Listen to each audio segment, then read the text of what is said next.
Neil here with Covers Camo, your source for custom seat covers. We're here at the SEMA 2019 show, which is a couple hours left, but we had to check out Britt's booth here at American Adventure Labs. Is that right, Britt? So yeah, tell us a little about your product here. Yeah, so what we've got is what we believe to be the first time the rooftop tent hasn't had to be the highest thing on the vehicle, which gives you a few cool, unique things. So we can store long things on top, like, you know, fly fishing rods, kayaks, mountain bikes, anything else that comes up above the cab, and still have a rooftop tent. So the way that the system works is that the tent actually slides out the back, and once you get all the way to the rear, you can actually articulate the tent. You can rotate it and pivot it up and down, which means your vehicle doesn't have to be level anymore. So it gives us a way to accomplish a few different things with the tent. That's nice, because we've had that case where we do have a car top tent, and we've had to find that we were reparking the car a million times to try to get it level, you know. Yeah, and it sways around a little bit when you're up there because the center of gravity is so high. Makes sense. We do the support legs in the back, which does add a little time to the setup, but not much, you know, a couple of minutes. Yeah. And once you get it out there, it's a really stable setup. That's cool. Yeah. So how does it connects onto the back side, or kind of how does that? Yeah. So this is the sliding tray. Okay. So this is the piece here that does the rotation. Okay. And then this front piece does the tilt. Okay. So they sort of work independently, but they work together. So once you slide the tent back, this is where you pin it in, and then you set up your support rails, and you're good to go. Nice. And there's kind of a big panel underneath for the tent to sit on, or that's how does right. Yeah, that work? So we have a plate on the side here, so we screw into the bottom of the tent. Okay. So, okay. Awesome. Yeah, basically it's just a big platform. Awesome.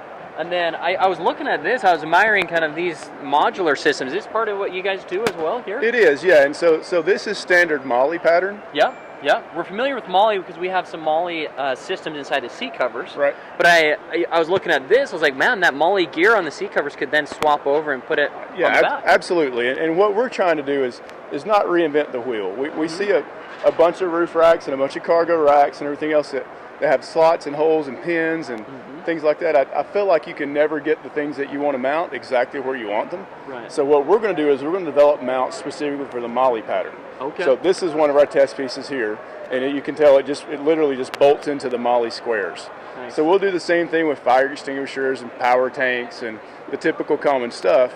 I just didn't want to restrict people to put stuff where they want it. Nice. So. Nice. I like that. Yeah, that's cool. Storage system there, and then also freeing up that top space up there. Get your tent over here with that setup over there. Yep. Wow. Yeah, that's right. We're big mountain bikers, and I didn't like having the bikes hanging off the back of the truck because they always get covered in a lot of dust, or they get drug over rocks or roots or whatnot. So getting it up here out of the way, you still have to watch out for limbs. Obviously, there's a height issue to watch out for, but. Yeah, we were admiring your bike up there. It's a nice bike. Oh, thanks. Well. Those are awesome bikes. Good looking bike. Yeah. Well, cool. Any other products or anything else you want to say before we kind of wrap up the video here? I can give you guys sort of a rundown around the front. Yeah, do. Yeah, that'd be awesome. That'd be great. So a little background on our company. This was our first major product that was a hit. Oh, so we call this a JL Highline fender. So from the factory, these fenders have a bunch of bulky plastic that hangs down below. So this product lets you rip that plastic out, so you get a ton of room for tire clearance and articulation. And then we put back a light that's a little more stylish than the factory. It is stylish, and, it has a sequential turn signal in it, which people really like. So, really? So that's been good. Nice. And we're now doing inner fenders for the front and rear. That's, really? quick release. Oh, nice. So Okay, these fenders down right in there. This sort of shield that's in here.